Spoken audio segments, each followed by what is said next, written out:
Bueno, para dar un poco introducción a todo lo que es el desarrollo de la introducción a la investigación, vamos a estar hablando un poco sobre lo que es el conocimiento. Primero tendríamos que introducirnos en eso y saber un poquitito de dónde viene todo este contexto relacionado a la investigación y por qué es científico, por qué es no científico, de dónde vienen esos criterios que por lo general se utilizan mucho en las universidades. Bueno, primeramente entender el conocimiento. Eh, yo siempre pongo un poco el ejemplo de como me toca trabajar también con algunos proyectos en el campo. Entonces, he conocido a tantas personas que de repente ni siquiera han tenido la posibilidad de poder acceder a un estudio formal, ya sea primario o secundario, lo que sea. Pero tienen tanto conocimiento, la naturaleza les ha proveído de tanto conocimiento que incluso sobrepasa los niveles de muchos conocimientos científicos, ¿verdad?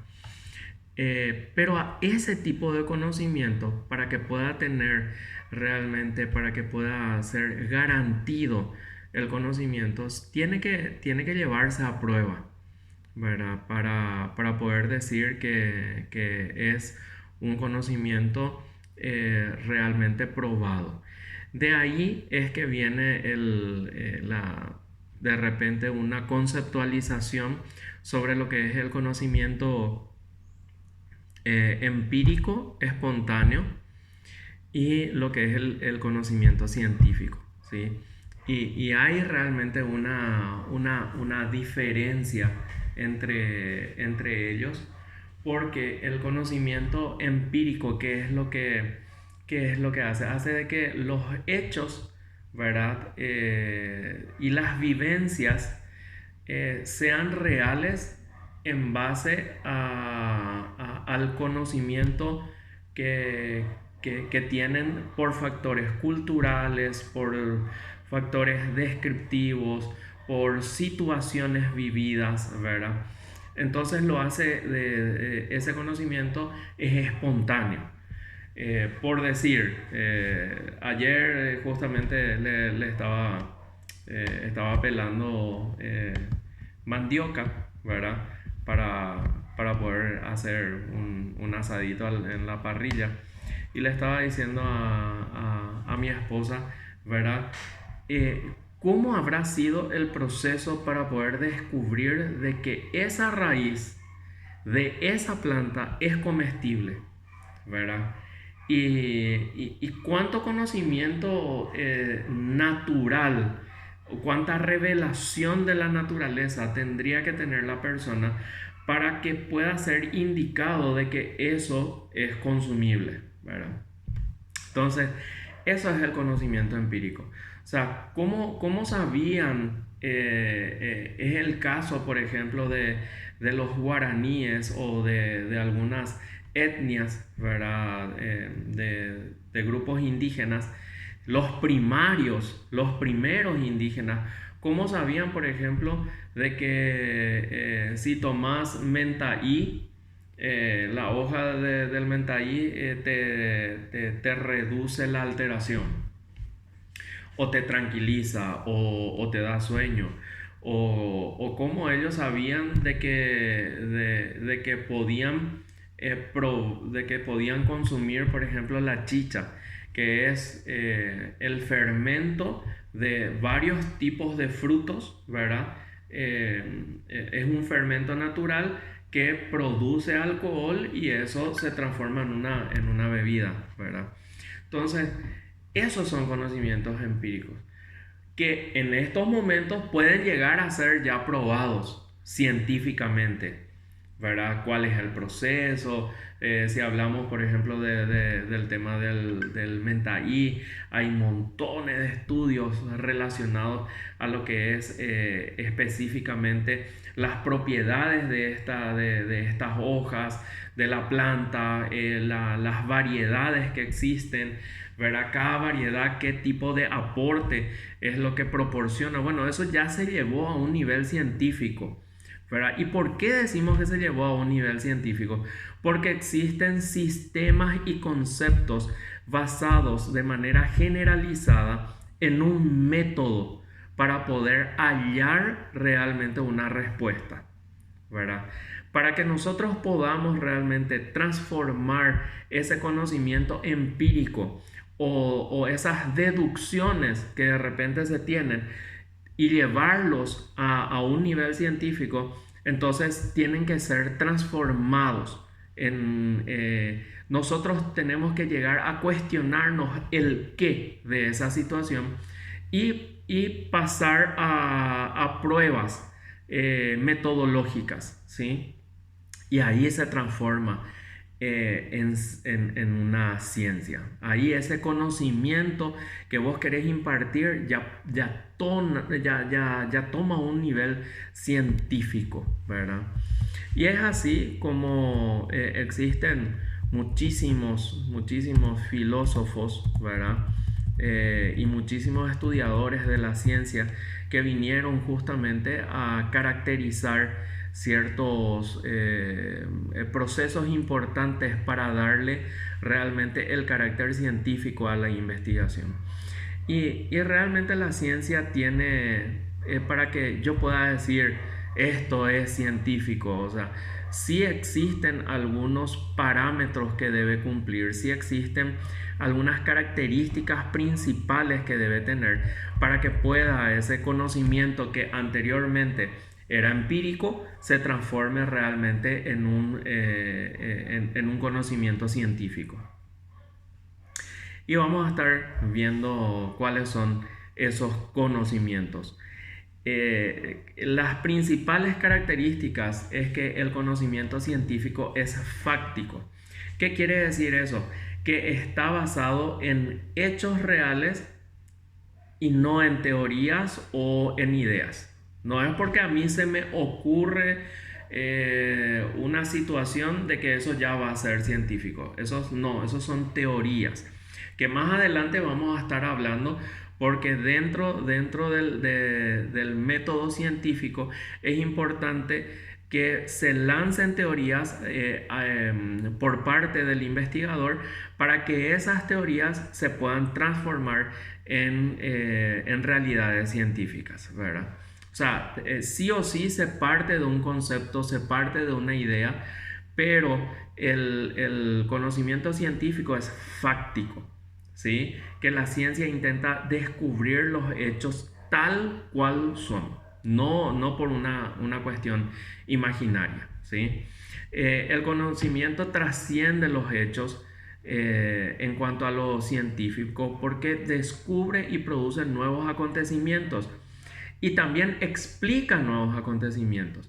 De hecho, que hay un concepto dentro de lo que es la investigación que decimos de que ninguna teoría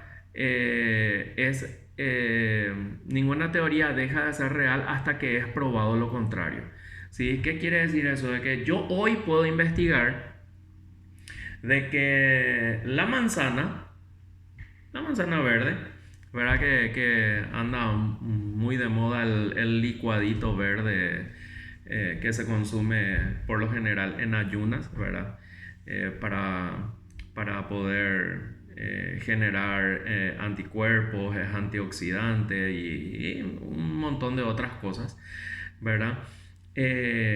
Ese conocimiento que hoy es una realidad para la ciencia, mañana alguien puede descubrir que a lo mejor el exceso de clorofila no es muy bueno para el organismo. Y todo lo que hoy para vos era una verdad, porque hoy para vos la manzana licuada con apio y no sé qué otras cosas es lo mejor del mundo, a partir de esa investigación puede desarrollarse otro concepto. Y lo que hoy es verdad, mañana puede resultar ser incierto o una mentira, o puede ser desmentido a través de un buen proceso o un buen método científico.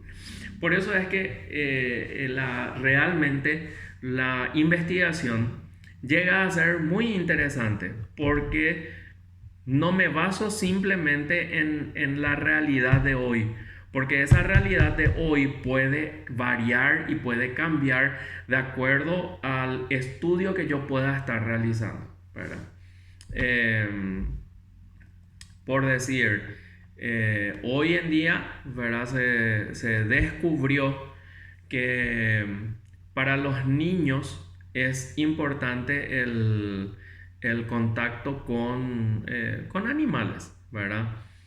No necesariamente domésticos, sino de repente, por ejemplo, es importante para el niño hacer equitación, porque especialmente si los niños tienen algún tipo de deficiencia o algún tipo de estrés.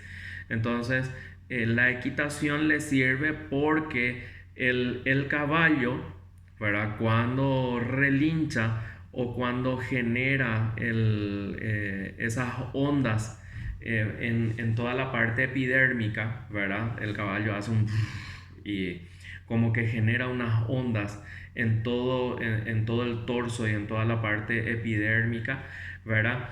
Y esa onda hace de que genere ciertas ondas positivas y vaya al sistema neurológico del niño, y el niño tiene mayores habilidades, tiene mayor equilibrio dentro de lo que es el sistema nervioso. O sea, hay un montón de cosas que se ha probado, ¿verdad? Cuando antes era Juanito, no te acerques al caballo, ¿verdad? Hoy pagan un precio alto las personas que tienen conocimiento de que eso le hace bien al niño. O el tema del gato, por ejemplo, en las personas hipertensas y en las personas que tienen ciertas deficiencias cardiovasculares, se descubrió que el ronroneo del gato hace de que disminuya los efectos cardiovasculares y también regule la hipertensión arterial, ¿verdad? O las tensiones arteriales. Entonces, bueno, estamos detrás de un mundo para poder descubrir demasiadas cosas. Hoy lo que conocemos como malo, a través de un sistema científico, a través de un método científico, podamos decir, no, no es malo, es bueno, ¿verdad? Y ese es tu deber ahora que tenés el conocimiento de que existen métodos para poder generar nuevos conocimientos, nuevas estrategias, nuevos resultados, ¿verdad? Lo que hoy conoces como cierto puede ser incierto para mañana. ¿Por qué? Porque vos podés descubrir nuevas cosas. Entonces esa es la idea de la investigación científica. Por eso es especializada, o sea, existen variadas técnicas de observación y experimentación en la investigación científica, pero siempre se enmarca en una disciplina en particular, ¿verdad? Es verificable las características de que realmente hay un conocimiento científico o de que hay un resultado científico, es que podés verificar, de que es verificable, es comprobable, ¿verdad? Tiene un método, es metódico, o sea, lo hice así, lo probé así, a tal temperatura, en tal día, hice la repetición en los días que tenían la misma temperatura para ver si los resultados coincidían, dieron resultados coincidentes, por lo tanto, yo considero de que a través de ese estudio, tanto por ciento de ese resultado está enfocado hacia la teoría que yo estoy lanzando, ¿verdad? O sea, existe un sistema, existe una generalidad y aparte una legalidad porque tiene que estar también el método científico, tiene que estar apoyado y avalado en base a las leyes que rigen en esa localidad donde estás haciendo la investigación, en ese país, en esa ciudad, en ese municipio, en esa gobernación. O sea, para que realmente tenga un fundamento científico, tiene que haber aspectos legales que acompañan la investigación. O sea, yo no hago simplemente porque se me ocurrió esto, sino porque también existe la necesidad de que yo apoye, ¿verdad? Con los estatutos legales, la prueba que estoy haciendo, ¿verdad? También se puede llegar a predecir, ¿verdad? En base al conocimiento que ya tengas sobre estudios anteriores o puedas basarte con estudios que vos mismo ya hayas hecho y te haya resultado. Entonces vos podés predecir cierta situación, ¿sí? En el caso por ejemplo, proliferación de virus, ¿verdad? O sea, se puede predecir de que el típico caso de los pollitos, ¿verdad? Que son atacados por Newcastle, por ejemplo. O sea, se puede predecir de que si hay uno solo en el corral que presenta características del virus de Newcastle, de que hay probabilidades de que en 24 horas los 1000 pollitos que están ahí amanezcan muertos, ¿sí? ¿Por qué? Porque ya hay una base, ya hay un antecedente, ya se sabe de que esa es la posibilidad en esa población. Ahora, yo puedo hacer un estudio nuevo, transformando a lo mejor la atmósfera de ese lugar y diciendo a tal temperatura, si yo mantengo a los pollitos a tal temperatura, si presenta uno de ellos las condiciones epidemiológicas de Newcastle, ¿verdad? Solo el tanto por ciento va a presentar los síntomas y el resto se va a salvar. O sea, es algo nuevo, es algo que a lo mejor vos creaste una pastillita, ¿verdad? Que obviamente está la vacuna, pero de repente a vos se te prendió crear una pastillita que también contrarreste y que de repente sea más económico que la vacuna. ¿Qué sé yo? O sea, simplemente estoy lanzando algunas cosas para que realmente pueda ser útil, ¿verdad? Y hablando de utilidad, la investigación científica y lo que yo voy lanzando tiene que ser útil. O sea, en algún momento tiene que servir, en algún momento tiene que ser útil para la ciencia. Tiene que ser útil en el caso de ustedes para las ciencias veterinarias, para las ciencias naturales, ¿verdad? Tiene que ser útil para la población, ¿verdad? Y también la investigación científica tiene que ser abierta. No es yo descubrí esto y yo lo guardo, ¿verdad?